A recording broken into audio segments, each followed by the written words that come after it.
All right, everyone. Welcome to another No Gi Required podcast. I'm always with me here, Jay Zeballos, and his brother, Mike Zeballos.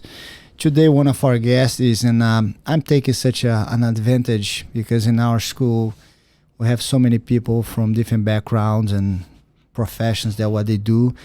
And I think a lot of the things we're going to hear about it, I'm sure a lot of people will be able to relate it with and have an explanation from people that are expert in their field. Today I have Mark Mireles. How are you, sir? Great. Thanks for having me. I'm super excited because two of my favorite people for the last 20 years are sitting here. Well, that's very sweet. And now we're going to throw you a lot of questions. I don't know. Maybe we'll not be the favorites anymore. I don't know. Well, let's see, Mark. It could be an interview or it could be a roast. I don't know. Okay. Mark, yes, man. It's been, I don't know, over 20 years since you walked in for the first time. And it was very interesting because you already have few backgrounds on your back in different styles. And I want to go back to the early days as a little kid. Yeah. When was the beginning of your career, I would say, in wrestling? You have so many things that I would love to hear about the wrestling, the coaches, your life into that, the competitions, in a good way, the struggles, the things that you succeed, how that made you as a better kid and become an adult and be who you are today. Yes. So I grew up in the San Francisco Bay Area, and my attraction to martial arts was basically the first time I went to a book fair, which back in the 70s was they would come up with a yellow bus and they'd fold it out. I think everyone, I remember if you're those. a little older. Yeah, right? yeah. And so they folded it out, and I walked up and I picked up a book about Bruce Lee. And it's a kid's book, and ironically, I still have the book. I saw it on my shelf this morning, and from there, I told my parents, "Hey, I want to do kung fu or karate." And there was a East-West karate center around the corner from my house, and I went in there and I got a free lesson, and I came back to my parents and said, "Hey, I want to do this." Well, my dad was a working stiff, and so I think they talked about it. They'd look at the price tag and they were like, that's kind of out of our budget. And so I was a little disappointed when they took me to the YMCA to start judo when I was 10 years old in 1977. And I was like, okay, well, it's kind of cool. You get to wear a gi, and we're doing throws. But I got to admit, I was still like a little disappointed. But what happened is, when you're a kid, like you think you're smarter than your parents. And I look back today, 40 years later, and I'm like, my dad was so smart because first I got into judo and I was competitive right off the bat doing judo tournaments. Then I got into wrestling a couple years later and wrestled through high school. Did some wrestling in college, did a lot of Greco-Roman wrestling on the, local and national circuit. And, spent some time in the Marine Corps, got out, did years in LAPD, wrestled for the LAPD wrestling team where we literally went all over the world. And while I was training here, I got back into like the master circuit and ended up wrestling in numerous masters championships and whatnot. You won the No-Gi Worlds in 18 or 19? 19. So 19. the only so to podcast members and being next to you guys and JeanJacques the legend, I'm probably the guy nobody's heard of, and the reason why is because I worked in public service. So as a police officer, you're not going to get famous. You're either going to be infamous or you're going to be a professional and doing your job. But you're certainly out there not going to be a household name. And I think in the gym there's a lot of guys that train hard and they work hard. And ironically, when you said the 2019 No-Gi Worlds, that was the first and only Jiu-Jitsu tournament I've ever done. And so first time out in the Masters, there's a lot of big, tough guys. I'm not a natural heavyweight, but I I kind of enjoyed a little retirement, and I didn't know that though. So for some reason, I had it in my head that you did more jiu-jitsu competitions, all wrestling and judo. I did some super matches like no gi, I did some some stuff for when I was on the police department, raising for charities and whatnot. And I think you came coach us a couple of times. I remember that. But the first and only tournament I ever did was for jiu-jitsu. But I had wrestled, I probably have wrestled over 1,500, freestyle and Greco-Roman matches, high school, college, and a ton of judo. And so when I was in the Marine Corps, I actually pulled some units, and I was able to do the NCAA club judo, and I ended up finishing third in the national judo tournament. So I had a lot of experience when I came here, and I tell you though, jiu-jitsu still was very challenging, and away from the competition, just to come in and day out. And that's what I said, like probably, people, they see the, Jean-Jacques and, Eddie and some household name guys like, Joe Rogan and whatnot, and Todd White. We've had really an incredible group of prestigious people, but within there's hundreds, 100, 200 students, regularly training here. And what's interesting is they all have a story. And so, we're going to talk about that today. And and growing up in the judo, what was like, what did you feel as a kid being involved in martial arts? And how that you feel helped you?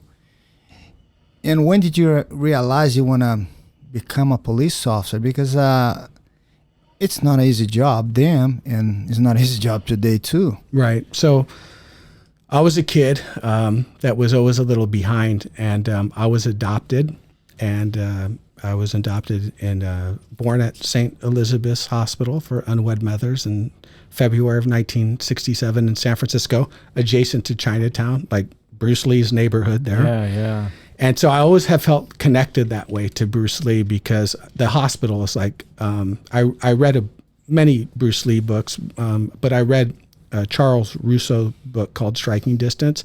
And one of the nice things about that book is it really recants by address, everywhere where Bruce Lee was here or there in San Francisco. So I've retraced all those routes when I go up there and whatnot. And I feel like really connected. Going forward with the impact that had the impact is that I needed that discipline at 10 years old. And so judo, I always say that judo's it's canonized, it's very strict and disciplined, and jiu-jitsu has that, but it's kind of, I always say, more relaxed, like surfing. It's like judo with surfing, so that works. But when I was young, that was the impact, is that I needed those initial phases of that samurai discipline, the organization that the Japanese have put into judo to be successful, one in wrestling, but also to serve as a platform for the rest of my life professionally in policing, and later to enter private business. In following the steps of judo, you jump into wrestling. Yeah. And how was that transition for you? Did you feel you have some kind of advantage coming from judo, standing, or was a new adjustment that you have to do yourself? Well, it was challenging. So I always had like a good head and arm. And I tell my students today, like this head and arm, or Keisagatami scarf hold, is the same one I was using at 10 years old.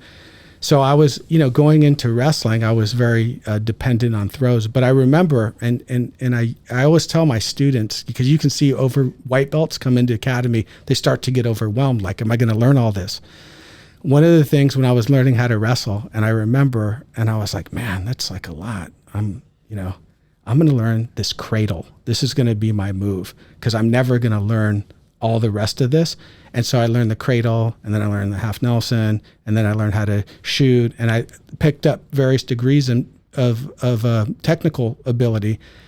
And it didn't happen overnight, just like in jiu-jitsu, but I ended up building a base of a wide range of techniques. And like I have a very wide range of wrestling techniques today, different styles. I've done freestyle, I've done Greco-Roman, I competed in Sambo in the 80s, and continued to do judo.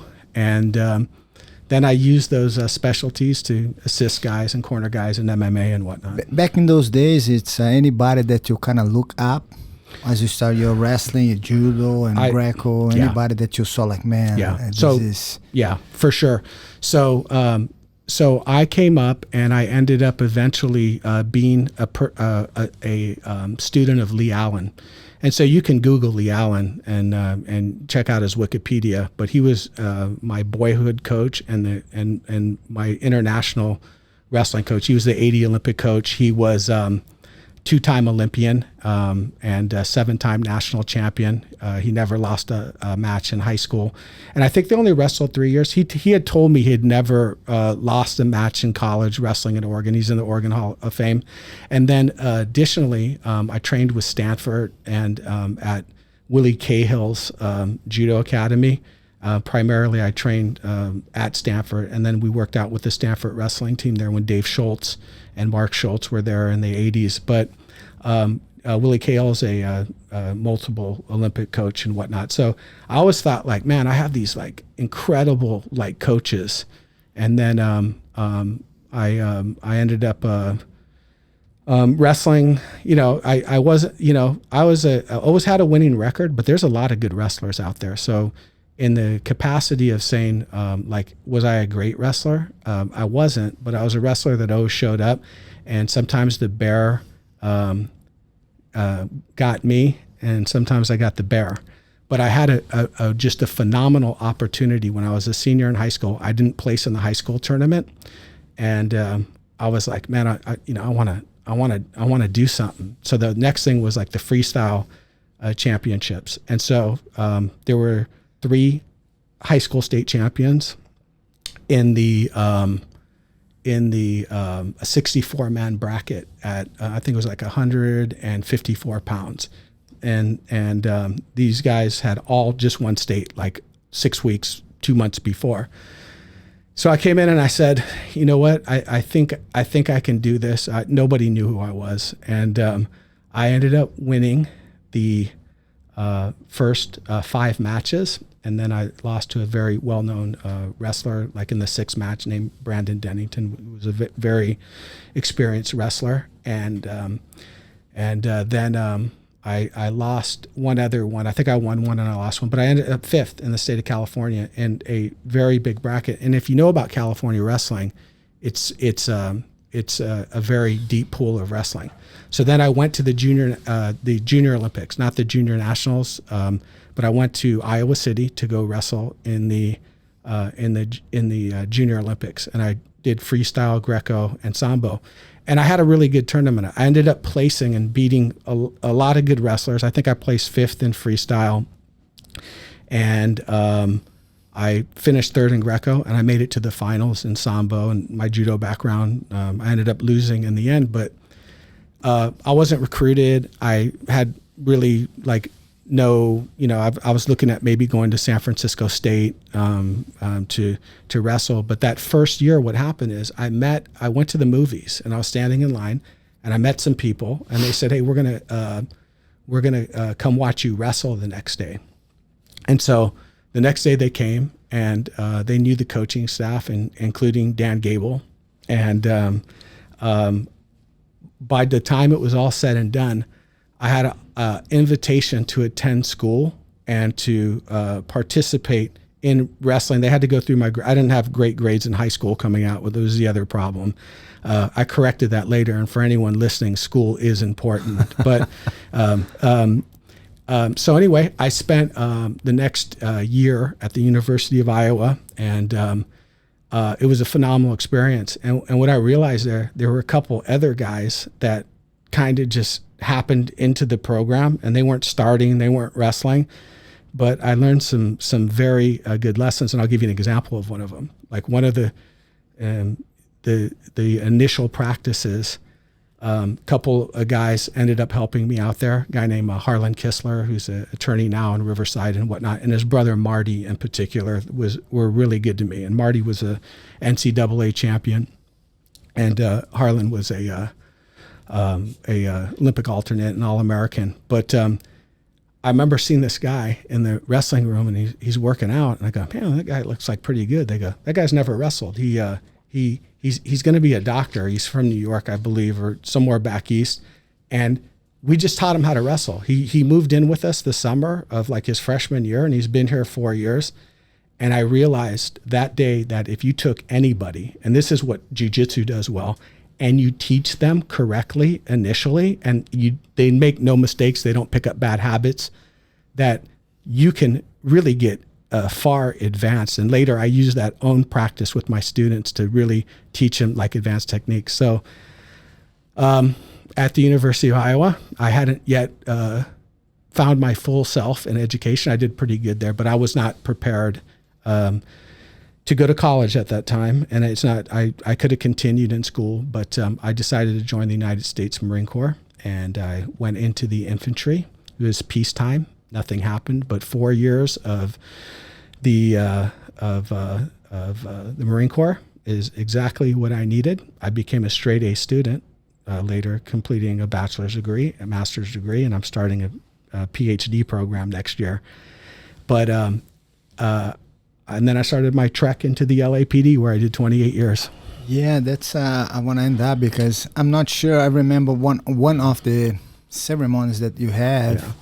You invited me to go, and I think you are among a few that has more than one medal. I don't know. Yeah. I'm not sure you have 2 or 3 medals. Mm-hmm. And the medals, how do we call those medals? Like a Medal of Valor. And basic for people to understand of that is it's something that people get because he went beyond what he's supposed to do as an officer to save someone's life. Right. You know, it's like if you don't do anything, it's okay with you. But Mark, and I'd like you to go through one of this story, and I think was the one that I went there to see you receive that. I think it's somewhere here in the Encino. Our old lady, she wasn't doing well, and she wants to jump from the balcony on the 7th floor. Right. She's about to jump, and you can finish this story, Mark, please. Yeah, sure. So, in my police career, like whatever could go wrong, always went wrong, and I was always in the wrong place at the right time. But because of all the, when you walk out on a jiu-jitsu mat or a wrestling mat or the judo tatami, you're all by yourself. And so from a little kid, into, constantly, especially with wrestling and judo, it's up or out. That's what I like about jiu-jitsu per se. It's not, it's more of a life marathon type situation. But when you go through wrestling and judo, it's up or out, and you're shooting for the Olympics or, some high quality tournaments. So you learn to stand alone. So one day, I have so many crazy stories. We could sit here for 9 hours, but I would like to hear a few of them. We're coming back from the jail, and I had taken this guy under my wing, and you met him. His name was Edwin. Good cop, man. Great guy. And his career has really, really flourished. And I think he's actually studying jiu-jitsu, man, but a great guy, man, a great partner. And we're coming back from the jail, and all of a sudden we hear the fire department. We're like on Ventura and Havenhurst here in the San Fernando Valley, and they're going, hey, like she's on the backside. And I go, hey, look, it sounds like the fire department's got something going on. And so we see a fire truck like in the area, like going to the back, and we go, stop, get out. And I go, hey man, like what's going on? They go like, hey, we got like a suicide jumper up on the 7th floor. So we get out, and so, I mean, this is how crazy this story is. I get out, and we're walking to the elevator, and so they're like, it's on the 7th floor. So we get in, and there's a woman standing in the elevator, and I say, I'm like, hey, police, like we're going to go to the 7th floor, like don't press the button. So the door's closing, and somebody sticks their hand in, and it opens back up. And I go, hey, what are you doing? Like police business. I was like, hey, you need to get out of the elevator and find like another elevator. So it closes. We start going up to the 7th floor, and then a light bulb goes in my head. And I go, did you know that guy, madam? And she's like, yeah, that was my husband. And so we get up to the 7th floor and we get out. And I'm saying to my partner, I bet you that lady calls the police station and says we were rude to her. Like, you think she's going to do that? Was I rude to her? You know, he's like, no, I think you were okay. Like, you know, it's kind of a stressful call. So we're talking in conversation. And I'm like, I wonder where these people are at. So we open up the door to the landway, and there's a woman standing there, and she's got a bra tied around her neck. And she looks at me and says, you're not going to stop me. And she goes and she slides under the rail to throw herself like off the building underneath from the 7th floor. And I just reacted, and I dove and I caught her legs, and I literally dug my like fingers like into her flesh as I was holding on. And I was like I said, hey, I don't want to see this lady like fall in front of me. And so I realize now I'm sliding down, and she's taking me over, and I'm like trying to hook my foot. And I look back at my partner as I'm sliding, and I'm like, Edwin? And so he's like, oh yeah. And he gets involved and he jumps on my legs. And now it's a stalemate. She's like trying to fight to get away and fall. And I'm just holding her. I'm like, I don't know like how long I can hold her for. And her body's like off like the ledge. And so all of a sudden, it felt like an hour, but I'm sure it was only about another 30 seconds. And I'm pulling with all my might. And all of a sudden, this fireman kicks open the door, like he's up looking for us, I guess. He kicks open the door, and he grabs my Sam Brown gun belt, and he lifts up all 3 of us with one arm and puts us down. So we ended up getting that lady some help, and got her into some treatment and whatnot. But that's just one crazy story. And ultimately, we were my partner and I were awarded the Los Angeles Police Department Medal of Valor. Yeah, I was there. And then so you were there for that. What was that? Was that the one Arnold Schwarzenegger? Right. So later, the state of California ended up Arnold Schwarzenegger invited us up, myself and Edwin. And Edwin, if you're out there, thanks for everything. I got this kid. That was like the only event. Like this kid, man, I don't know how he lived, but this kid ended up and he's getting quite a few medals and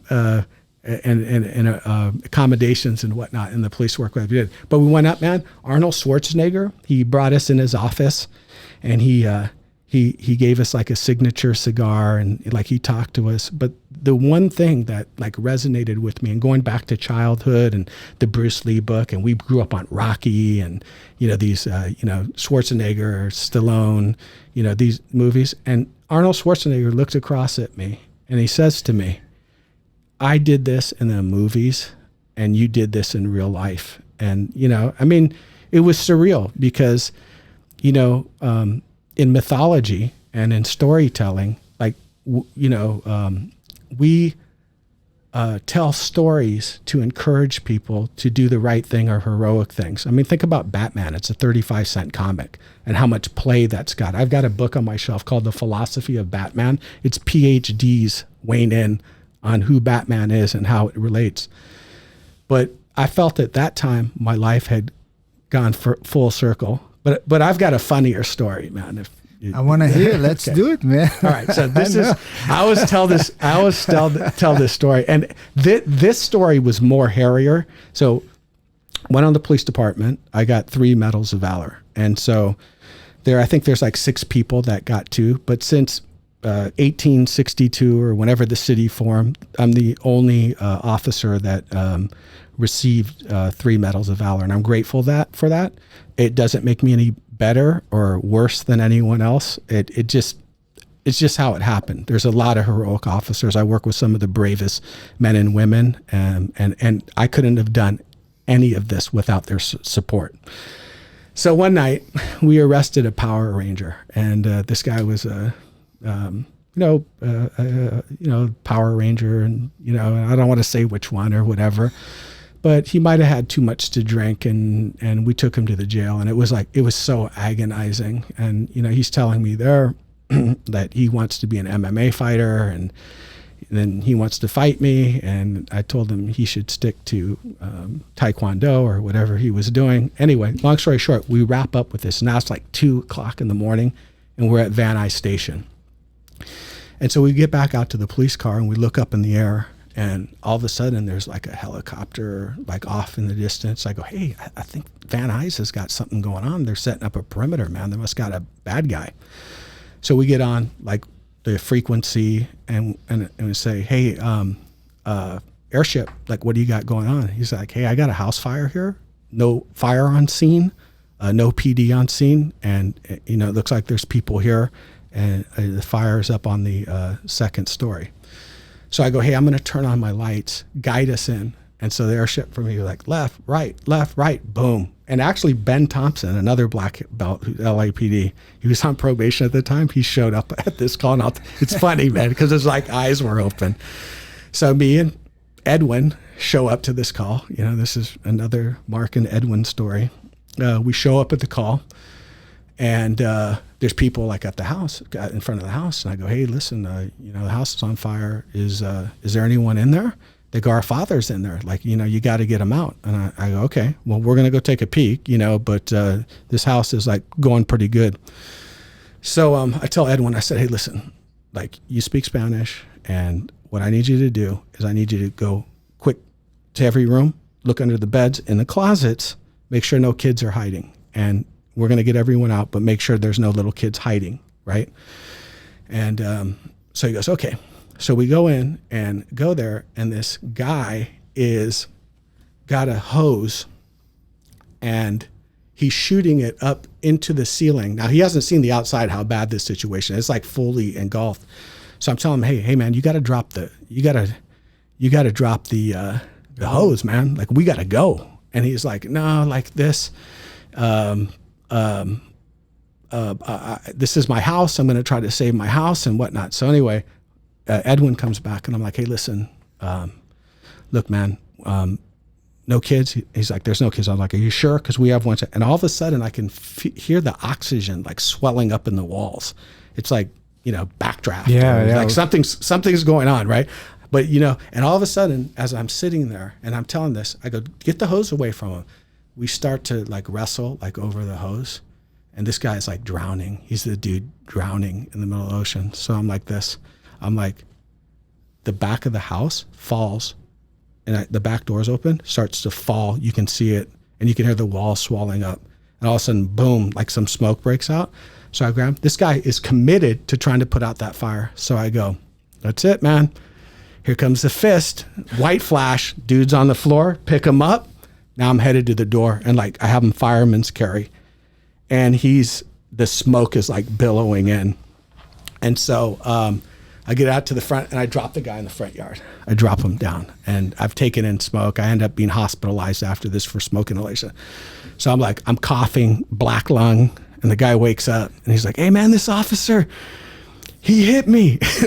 His son like attacks us. Like, I'm like, I just saved your dad's life. So anyway, long story short, that's where Ben showed up. His eyes were open. They wheel me off in an ambulance, but they end up arresting the father and the son for like trying to fight the police after we saved the dad's life. You can't make up a story like this. So anyway, they end up prosecuting him like a year later. And so we show up at like the trial or whatever. And it ended up like, I think I actually testified, and I was like, yeah, this did, and his son did this. They convicted him. And then I'm walking out of the courthouse, and I get a call. They're like, hey, you're going to get the life-saving medal, which is the medal like under the Medal of Valor. You're getting a life-saving medal. So I arrested the Power Ranger. I saved the guy's life. His gangbanger's son attacked me. I convicted him of a misdemeanor, and I got a medal for doing it. Classic story. Crazy. I also remember, I think it was one of the guys, they sent me a video on Facebook. Like, looked familiar, and it's like it's a restaurant. You see all the diners they're eating, and with the one person gets up, and they're going like this, and they're choking. Yeah. There's Mark, That's run funny. through. But you just ran in and like, boop, boop, and the person kind of settled down, and you were just like Batman. You came in and then kind of swooped away, and Yeah, we were there ordering some food, and this guy started choking, and we gave him the Heimlich maneuver, and it turned out to be like a press piece, and it was nice to get him because not every press piece I've gotten has been positive. Like I said, as a police officer, you're either infamous or you're a professional. So that was good. But the thing is, when you say in that situation, I think what I understand is we do good things regardless if people looking or not. Absolutely. You know what I mean? Yeah. I'm not doing good things because, a lot of people are looking, I'm going to do this. No. Right. That shows that the quality of person that you are, because you don't care. Just want to save the person's life regardless. Well, I became a police officer to help people. And so people always say, don't say that when you go to an interview. That sounds corny, right? But it's the truth. I got into police work because that was immediate impact to help people. I stayed as a patrol officer for many years because that was the best way that I could impact to help people. And going back on this, with all the background that you have as a martial artist, and you become a law enforcement, Yes. does that help you mentally and physically to be prepared for situations that you probably never been before or not expecting? Yes. So definitely policing is a situation where you're going to be touching people, and they may resist on that crucial point where you're handcuffing them or whatnot. So I'd always been involved in grappling arts, so I was very comfortable if somebody was pulling away from me or something, that I could control them and handcuff them, whether it was taking them down to the ground. And I always felt that because I had superior skills, that I was able to control them. And it goes back to something you always said, always resonated with me. And you say it a lot, and you go, hey, the more you know, the less you'll use. And I always felt like by staying physically fit, by understanding, what a police officer is allowed and what's acceptable to do, and then going out and protecting the community, that I was always at an advantage because I trained as much as possible. And with everything going on in the world and whatnot today, I would encourage every police officer to go out and get some training in jiu-jitsu because, one, it's going to make your job easier. And two, you're not going to get that training to the highest degree. And we were talking about that off camera. Yeah. You're going to get 40 hours or 80 hours of defensive tactics in the police academy, but it's not the focus on where you need it day in and day out. So if you're a true professional is going to train in those gaps. I considered myself to be a professional and a professional today. I need to keep my skills up at a high level so I can control situations. Do you think if you see that as sometimes I see people, this is my job. I don't know, from outside it sounds more professional to me, and that you get more involved with, say, that's my career. Yeah. Well, I say you have to be a professional. So a professional has a career. I think, policing. And knowing you know that even after you finish work and all of this, you go and train and you improve yourself on the hours that you're not working. Yes. Which I'm sure that, hopefully, a lot more people would be able to do that because, as you can see, make your job, I would say career, a lot smoother in a way to avoid some situations because of you were prepared for. Yes, so I think it's interdisciplinary. So I continue to go to school. I was an omnivorous reader. I continued to go past college and to bachelor's degree and to graduate school. I continued to learn. I picked up training. I made sure I was here. And people would say, man, you're so busy, right?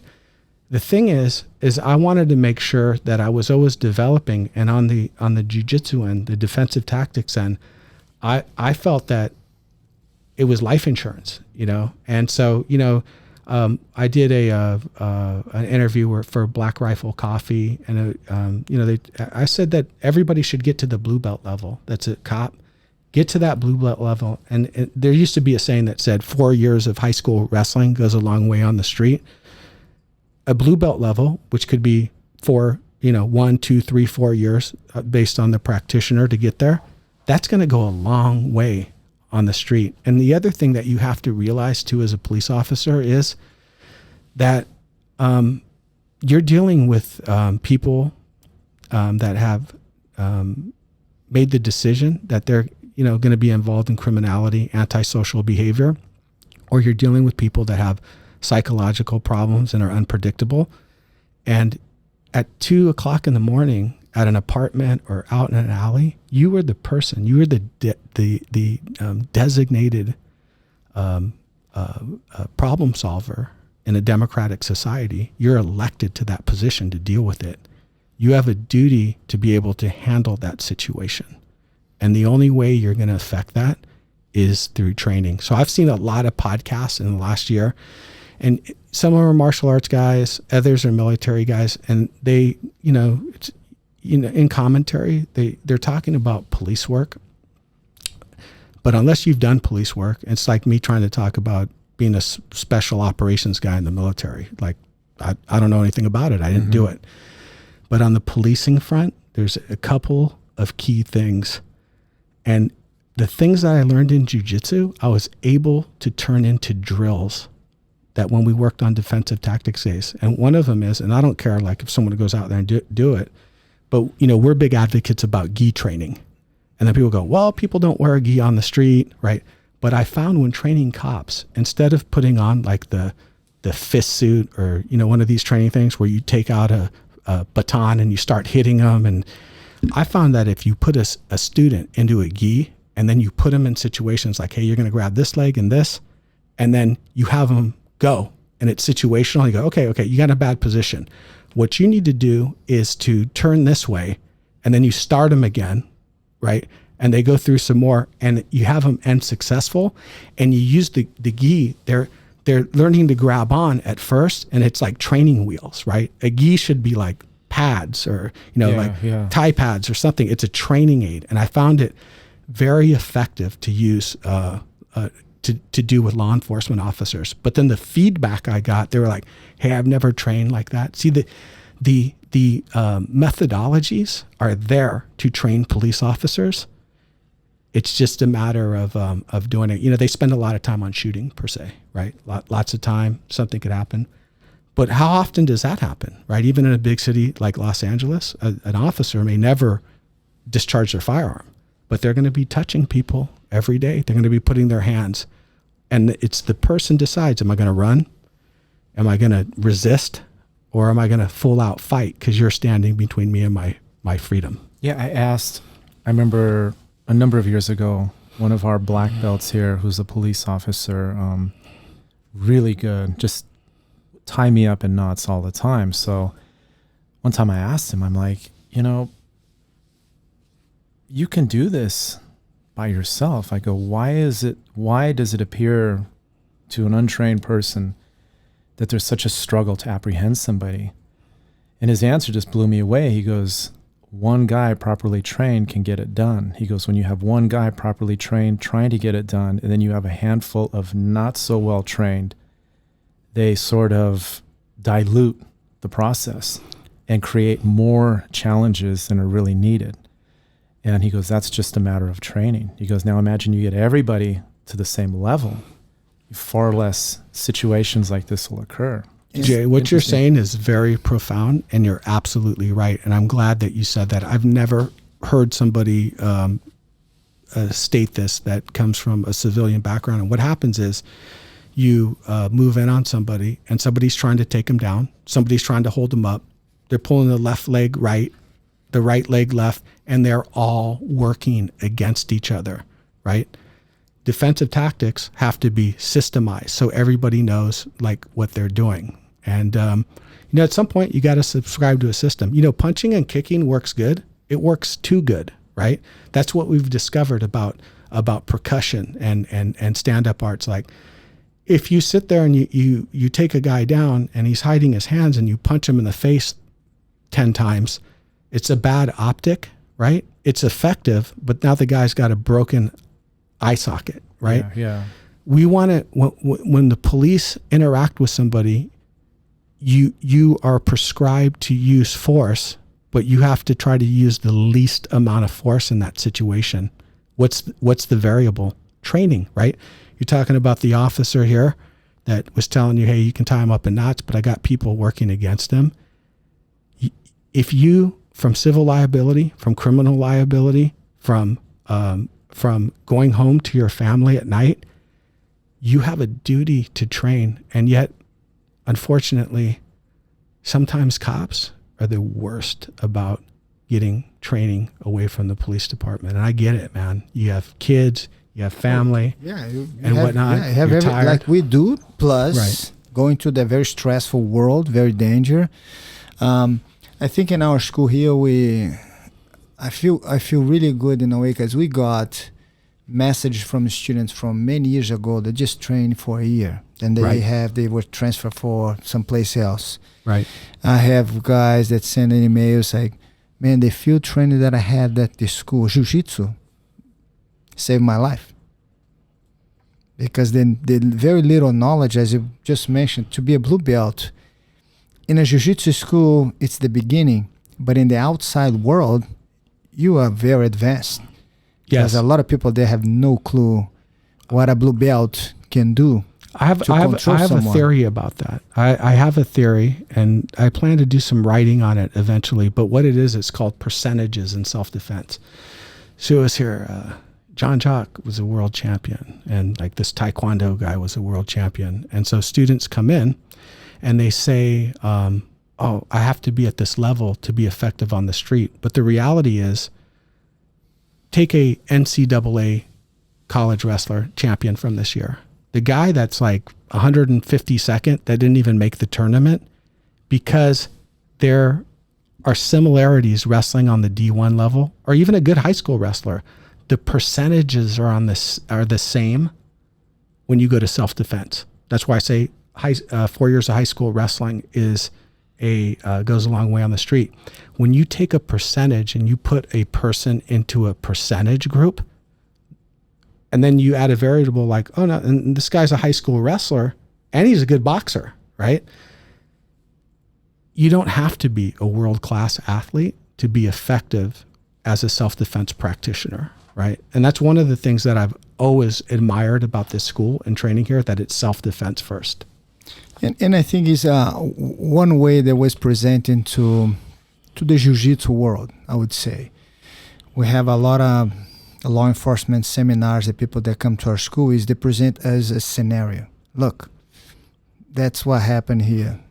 This guy does this, he does not cooperate. And what approach do you see from the Jiu-Jitsu world that we can use in the street? 99.9%, the simplest thing you can ever imagine. And that's why a lot of doctors are like, that's it? That's it? Yes. The simple, that the way we do with the body work simplifies so much. And a lot of people sometimes say, oh, I have to go and train 10 years. No, not at all. We have program that we taught to a lot of officers here that is 12 techniques. The most common scenarios that we have out there. And if you practice those 12, you cover a huge percentage of the situation that you'll be facing every single day. And I think we're trying to simplify. And based on that, Mark, I remember you mentioned to me that, I'm not sure it was in the beginning or halfway through your jiu-jitsu training over here with us. Man, one day I want to retire. I want to go to Hawaii. I want to open my school. I want to teach jiu-jitsu. I love so much to see the impact that they had on me. I want people to have that opportunity. You did not wait to go to Hawaii. You actually end up opening the school right here in LA at Simi Valley. Yes. Which is the 805 Jiu-Jitsu, one of the schools that are affiliated to our headquarters here and doing an amazing job. Beautiful school too. Yeah. How is that for you now, being on the other side, not a student? Now you're the one that guiding all these people with different backgrounds, have no idea, and little by little, like your kids. You've seen their evolution. How's that for you now? It's phenomenal, but I got good help. So first and foremost, my business partner out there, Bryce Eddy, who's a black belt from this academy. Bryce is a good guy, yeah. And so Bryce was like your model for the early books. And, I know. yeah, He come, hey, can I go take a picture? Say, yeah, I need a dummy. Can you come in? Yeah, he's one of the school OGs. He's out there with me. I like it, man. He's a good administrator, so it frees me up to teach. And so it's been amazing. And so like I had done coaching, but being a teacher, being a sensei is something completely different. And I'll tell you, like, you know, it's not like you can plug other people in there. You got to be in there to teach because people want to see you. Yeah, you have to be connected. And so in the last 5 years, I have got a new respect for you guys because you guys are always here. And so, you know, you never really think about it. And so sometimes you go like, hey, where's JeanJacques? Like, I'm here tonight, right? Well, you know, JeanJacques teaching 20 classes a week or whatever, you know? And so but on the other side of that, that's the only way like students are going to learn is if you're there monitoring, you know, watching them roll, demonstrating techniques, working on deficiencies and whatnot. And so it is absolutely phenomenal. I mean, I have to get up and pinch myself to make sure I'm not dreaming. I retired from the police department 3 years ago. I had tremendous business opportunities. I took advantage of those, but it allowed me, you know, a couple years before I retired from LAPD, it allowed me to open up a school. And I got to tell you, like, you guys are so supportive. It is a dream to come true, to come into an academy and to, you know, I'm all about loyalty. And so, you know, I could not even imagine teaching jiu-jitsu or coaching anything not under your banner, because like you taught me everything that I know. And I know people say that. I was watching Eddie's podcast and you know, talking about loyalty and whatnot. Without loyalty, there's nothing there. And it starts with that. So I'm so proud. You know, your picture, the only picture in our academy is a picture of JeanJacques. And I just try to stay to that standard of the way that I was treated and learned in a relaxed environment, but always a level of care with that, you know? So man, this is absolutely amazing, man. You know, and I've been a lot of places and worked out with a lot of great people. But this has been by far 20 years of greatness. Oh yeah. And I think when you become an instructor too, and I realized that is first maybe month or two of jiu-jitsu training myself. Then my cousin was the coach. I got a new student. He goes, hey, JeanJacques, can you show him? And what I learned from that is in the early days training jiu-jitsu, you learn to care about others. And that just grows. It's not just, and I do that a lot of the students, I can see their face sometimes like, oh, I want to train, JeanJacques wants me to teach this guy. And I choose some of the guys because I know they need to learn that, to care about others, because that's what we do here. We're taking care of each other and during the training. And now you're in the position that all of your students, you're the one taking care of them. I see that. And you're absolutely right. The purple belts and blue belts need to develop the white belts. You can't be every place at once. And in order to do that, those people that you are awarding with belt ranks that are wearing their symbol of jiu-jitsu around their waist, they have to be involved in the class in order to develop their future training partners. And we've seen that now. I mean, I can tell you, we've seen so many people come from white belt to black belt and like little groups like this, it's this group, you know, and that group and this group. And, you know, and I think like, you know, like the middle group right now, like the Michael Gallagher and his crew, right? And then there's a younger crew, right? And then there's this crew that just hit black belt, right? It's so amazing to watch because we've watched this over and over. I'll tell you when I was sold in jiu-jitsu. This is when it sold me. There was this guy here. I'm not going to mention his name, but he was a pretty average wimpy dude.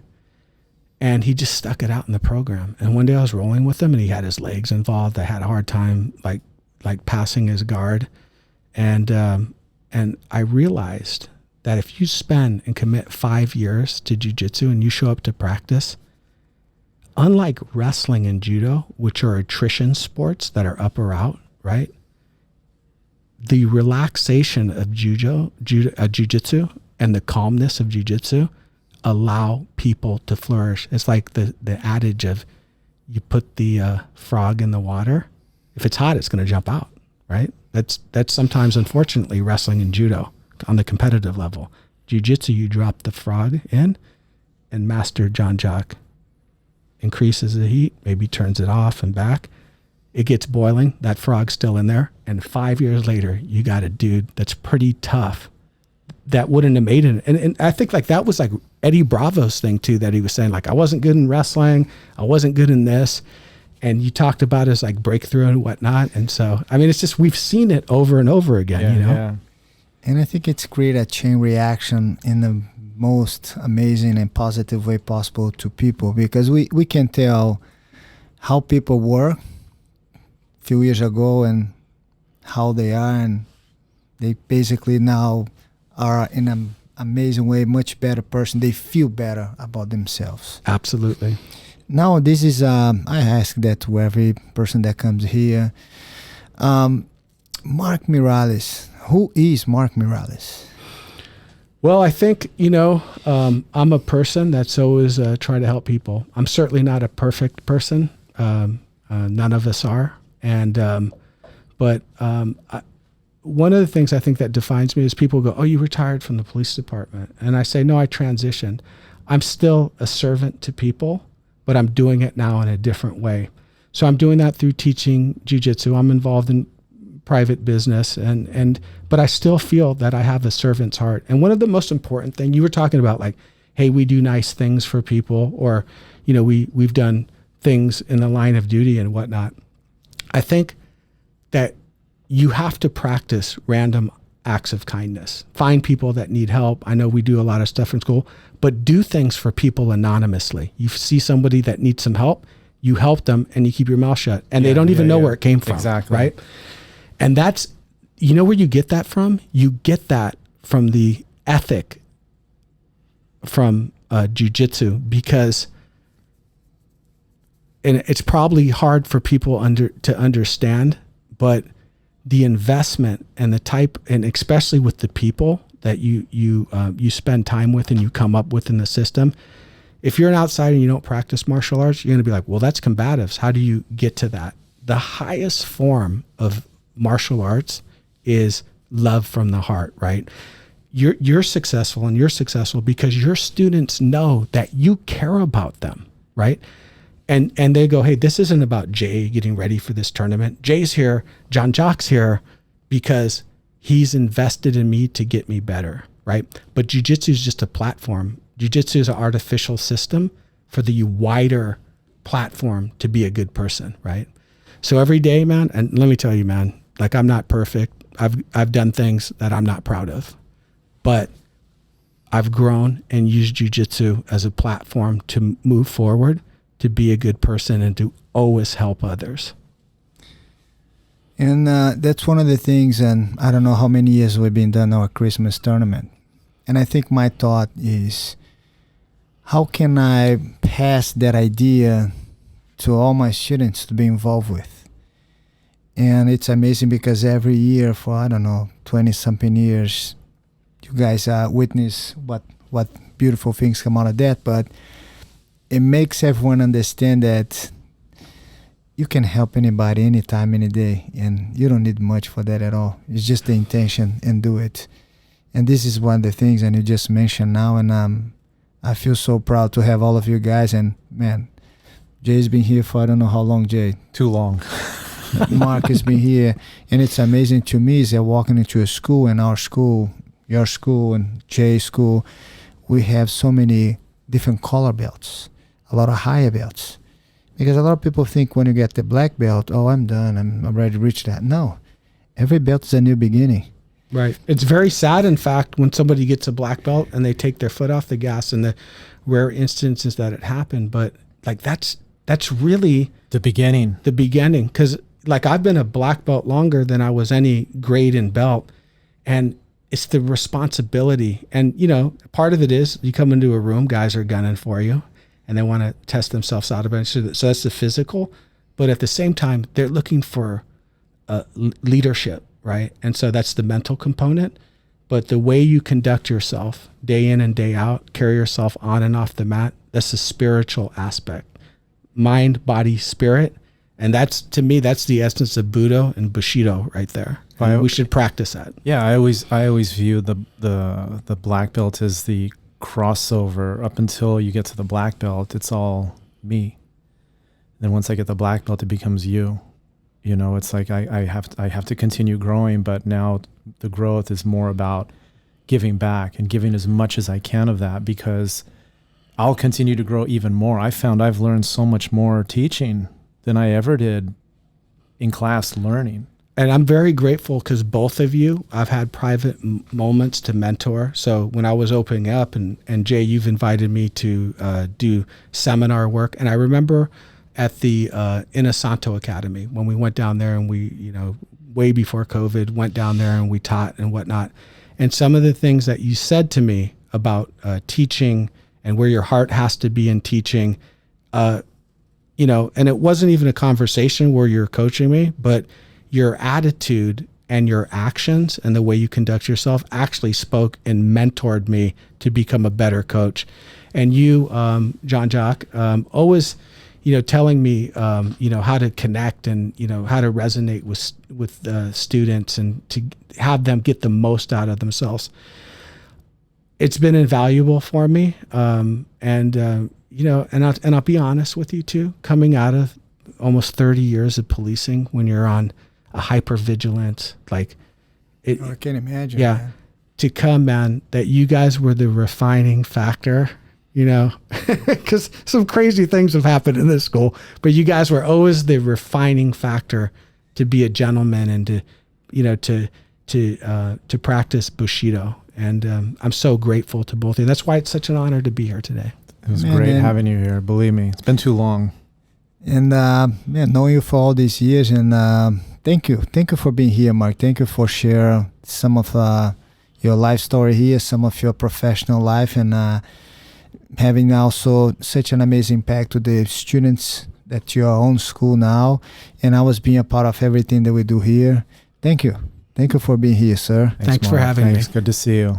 All right, everyone. It's another No Gi Required podcast. Today I had Mark Mireles. Thank you, Mark. I'll see you guys very soon. Take care. Thank you.